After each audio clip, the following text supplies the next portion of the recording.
This is United for Biodiversity, the Alliance podcast, a platform that unites global voices in a call to action to protect our planet's rich biodiversity. Join us for critical insights and let's stand united for biodiversity. Hi there. Welcome to this week's episode of United for Biodiversity, the Alliance podcast. I am your host, Kiana Wilberg. In today's discussion, we will explore the genesis of the Global Biodiversity Alliance and its potential to effect real change in the fight to protect our planet's biodiversity. To help us with this very important discussion is former President of Colombia, Mr. Iván Duque. Mr. President, thank you so much for being part of this discussion today. Kiana, it's a great honor for me to be back in Guyana, and it's also a great honor for me to participate in this conversation about this great effort led by this country and by President Ali, that is the Global Biodiversity Alliance. Thank you, Mr. President. I want to start from the beginning. What was really the vision behind the Global Biodiversity Alliance? What was the thinking to get this all started? Well, first of all, I think we have to acknowledge that Guyana has been a leader in the promotion of low carbon development. And the reason why I mention this is because Guyana, since 2009, has a low carbon development strategy. So it's in the country's DNA. And it's also validated by the fact that this is a country with one of the lowest percentages of deforestation in the Amazon biome. You have more than 95% of the country in tropical forest, and this is a carbon sinking country as well. It has the possibility to sink carbon based on that treasure that is the tropical forest of Guyana. So as Guyana has been developing, and as Guyana has also identified the opportunities in the traditional energy sector, which is very important to give resources for the country to improve infrastructure and reduce social gaps, at the same time, it still is a green superpower. So it shows the right balance between the traditional energy, but at the same time, the low carbon development based on its natural assets. So considering all this, and also the fact that this country hosts unique species, President Ali and I started a conversation almost 3 years ago when I was first invited to the annual investment summit in Guyana, the Energy Summit. And we said it is very important to showcase to the world that as energy is very important, it is also very important to identify the value of the natural assets of Guyana. Indeed. So 3 years down the road, with the leadership that President Ali has exercised globally, and with friends that believe in this Guyanese leadership in these efforts, well, President Ali decided to call this alliance where heads of state, leaders from academia, leaders from the private sector, people that are very well regarded as environmental philanthropists will be joining this invitation and discussing move on in the defense of biodiversity, but also putting the idea of market-driven, nature-based solutions in which we can allocate resources that are desperately needed for the protection of biodiversity around the world. And I think Guyana is a great showcase, and we expect to see guarantees, debt swaps, biodiversity credits, biodiversity bonds, mechanisms to provide guarantees to local interventions to be the center of this discussion, where we are not only going to talk about how important, how relevant is biodiversity, but how can we effectively provide the resources that are demanded. President Duque, you spoke extensively about Guyana's green leadership. And of course, this is well documented in terms of the blueprint that we will be using to take us forward to 2030 in the low carbon development strategy. Now, alongside Guyana's leadership in the forest conservation and monetization efforts on that front, we do see a number of our Latin American partners also providing important and commendable leadership. Tell us a bit about the leadership that we've seen from Latin American nations and the contributions they can Well, provide. that's a great question, Kiana, because my friendship with President Ali begins from way far when I was still in office.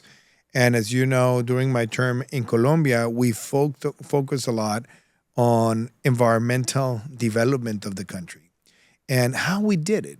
So, for example, we were able to achieve passing from 13% in declared protected areas to more than 30%, which meant that Colombia was one of the few countries that had reached the 30% protection of its natural assets and protected areas before 2030. 8 years before 2030, that was the global goal. We also improved the access to energy, primarily the non conventional energy. And that's why wind and solar had an exponential growth during my term, passing from 0.2% of the energy matrix to more than 14%. But we also protected 1 million corals by having this intensity, not only production, but at the same time creating this vest to protect the archipelago of San Andres, Providencia, and Santa Catalina. But we also promoted the circular economy, and we were also able in the country to trigger a carbon credit market that allowed massive mobilization of resources. So countries like Colombia were leaders in this process. We also saw the case of Panama, the case of Costa Rica, the case of Ecuador, that had maybe the largest debt swap that had ever been produced by that time. And all this came at the very right moment with the President Ali, who became not only a vocal leader, but who understood way ago that Guyana has the right balance between the traditional energy and the necessary protection of natural assets. So that's how we were building all this exercise through experience, through lessons, but now seeing his vocal leadership being unique in this hemisphere. Because many people believe that the question about energy and environment is like yin and yang, that they cannot go together. So true. And you've heard what I've said many times. Yes. The idea of Guyana to take advantage of this oil and gas boom is primarily to use the richness of the underground to solve the poverty on the ground. And hand in hand with the resources that are also allocated, effectively protect the natural assets. Because even if you were to put a weight of value to the carbon sinking potential of Guyana, the tons of carbon that Guyana is able to sink and will be able to sink in the next 20 to 30 years in monetary value with the right pricing of a ton of carbon in Guyana is almost close to the value of all the oil reserves that potentially Guyana has. Those 11 billion barrels can also be seen in a very similar value to the sinking potential of carbon that Guyana has. So I think the coordination, the fact that we all want to come, present the case, and try to focus the debate on what practical measures can we think to mobilize resources that effectively protect biodiversity, that's what brings us all together here to Guyana. President Duque, you touched on a very important point there. And this pertains to the services that our biodiversity and our ecosystems provide. And I just want to quote a recent report, a 2024 report, rather, by the World Wildlife Fund. And this is what it states, and I quote, "Over half of the world's GDP, that is 55%, or an estimated US 58 trillion, is moderately or highly dependent on nature and its services. Yet, the current economic system values nature at a close to zero, and therefore it drives unsustainable exploitation, etc." I believe that particular point underscores the very perspective that you just made there. But listening to that, how does that statement make you feel? Well, I think it has multiple nuances Mm-hmm. and multiple ways to analyze. I think natural assets have to be perceived socially as something really valuable. Even the fact that we might not been successful in put the right way of pricing and maybe value doesn't mean that it's not valuable. It's Indeed. the most important asset. And that's why for a long time I have been an advocate on trying to think of the idea of the gross biodiversity product, the GBP, and particularly for the summit that we're hosting in Guyana with the contribution of Yale University, but also international corporations such as McKinsey that is bringing some good analysis. I think we have to see the potential of a country like Guyana also because of its GBP. The GDP of Guyana is huge. You have endemic species. You have 95% of the country in tropical forest, low deforestation, and a low carbon development strategy that has been here for more than a decade. So all this just shows that if we're able to define the value of those natural assets, that should be something considered in the way that we perceive competitiveness as well. And you may ask, why do I say that? And it's because when you look at a country that has so much biodiversity, when you look at a country that is effectively protecting the biodiversity, that is trying to mobilize resources to have a sustainable, scalable, and replicable model of protection, well, it means that a dollar invested in Guyana is a greener dollar that may be invested somewhere else. So I think that the statement that you just read can be also interpreted in that way. And I think we have to define value. And as we define value, and that's why I always talk about, yes, carbon neutral is important, but nature positive is even more important. We have to define the right mechanism to put the value to that nature positive statement and willingness of a country. And I think this is something that would be great for Guyana, because if you have the possibility of building biodiversity credits that are connected with biodiversity protection with clear indicators, well, this is also a way in which Guyana can massively mobilize resources. Or even if Guyana decides to have a biodiversity bond and go into the international markets, it will be based on things that are measurable, and you can scrutinize whether those measures have occurred or not, but they can be the triggers of disbursement. So I see the potential very clear. And I think Guyana is one of the few countries now in the world where there's so many countries taking steps back on how big is their environmental bet. But you have a president and a government that is willing to double down on the bet that they have for conservation. And I believe that's just fantastic. Indeed. President Duque, as you noted earlier, this alliance, it seeks to pull together critical partners in the fight to protect biodiversity. Can the world afford inaction in the next 5 years? Yes, we have to. Mm-hmm. I mean, I don't think this is a matter of hesitation. If we don't act rapidly, if we don't act with compromise, if we don't act with resources, I think we will lose an opportunity.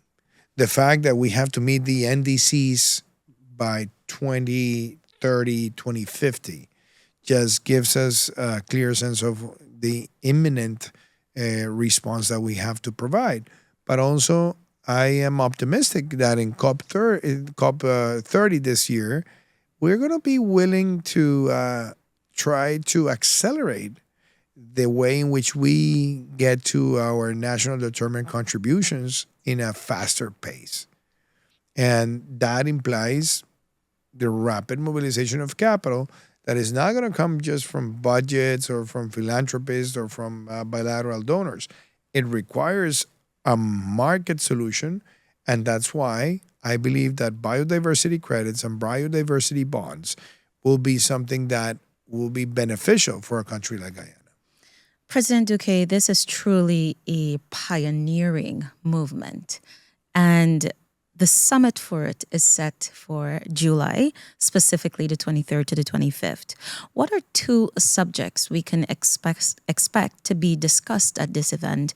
And tell us a bit about their strategic importance. I think the two most relevant ones are biodiversity finance. I am stubborn there because if we define units of value, if we define market-driven nature-based solutions, if we're able to have also biodiversity credits, and if we're able to make conservation something that unites in this complex world of political polarization, and we all come together to the idea of conserving those treasures that we have around the world, I think it would be just a great result. But also the fact that we have to see the protection of nature as natural security and national security, both natural and national, I think are very powerful statements.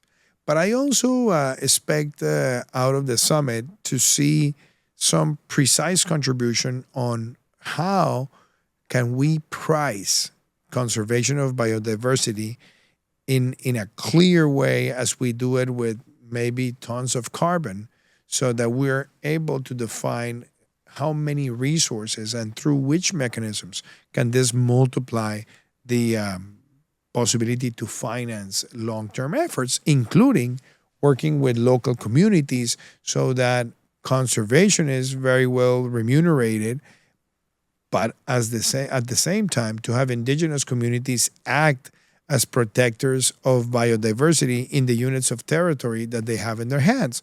So I am very optimistic about this summit and the alliance, and I really wish that we end the conversation with having a footprint of at least 3 to 4 things to accomplish, starting with the most important, which is let's use units of value and let's create all these financial mechanisms to mobilize resources. So more matured countries in conservation policies will have certain products.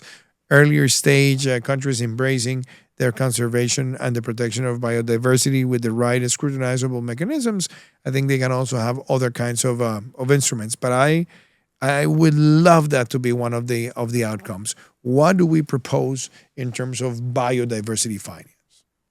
President Duque, your closing remarks on the importance of this landmark initiative and why persons should I am in attend. love with Guyana. I'm in love with this country. I love its history.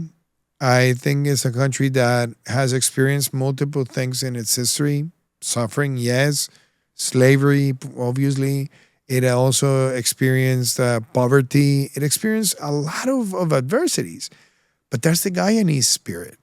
There's something that makes this country so strong, and is this capacity to overcome adversity and building with happiness and joy a vision of development. And now that Guyana is one of the fastest growing economies in the world, now that Guyana has the capacity to mobilize resources through the mechanisms the country created to receive the income out of the oil and gas boom, and then be able to deploy that capital for roads, education, hospitals, you name it, all that is also accompanied by the fact that this is a country that loves its landscapes, loves its forest.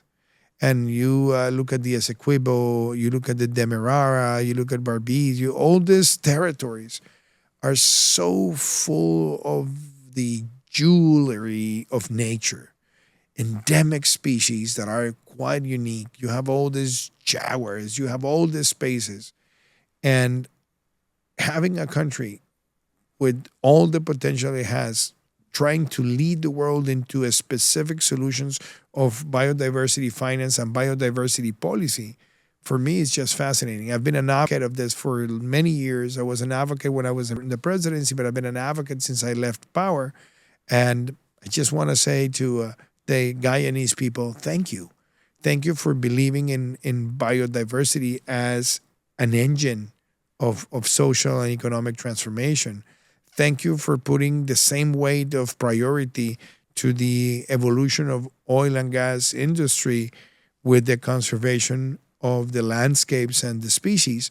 So it's just for me a great honor to be here. I want to contribute, and I will always be a soldier of the Guyanese cause around the world. I've been reading a lot of Guyanese history in the last 3 years, and every time I find new things, like when you look at how the Demerara and its people contribute to the abolition of slavery in the UK. It's just something that puts this country in one of the great milestones of history. When you look at even the legends around El Dorado and the legends about this richness, you see all this mystery. But when you come to this country, you find the most important asset in its people. And the Guyanese people are people that transmit joy, vision, desire, willingness, temperance, but a great sensibility for nature. And I think the world has to acknowledge that and see this leadership as the best opportunity that Guyana can also offer to the world. President Duque, you have truly enriched this week's episode with some truly insightful perspectives. So we want to thank you so much for your contributions. Well, Guyana, it's always a pleasure, and congratulations for this podcast that is also connected with this great alliance that we're trying to build, and that we are very sure will be a great success. Thank you so much, sir. To our audience, thank you as well for joining us. Please continue to stay tuned as we bring you more insights from thought leaders here and around the world in the fight to protect biodiversity. Thank you for listening to United for Biodiversity, the Alliance podcast. Be sure to follow us for more insightful episodes on our Spotify, LinkedIn, and Facebook accounts.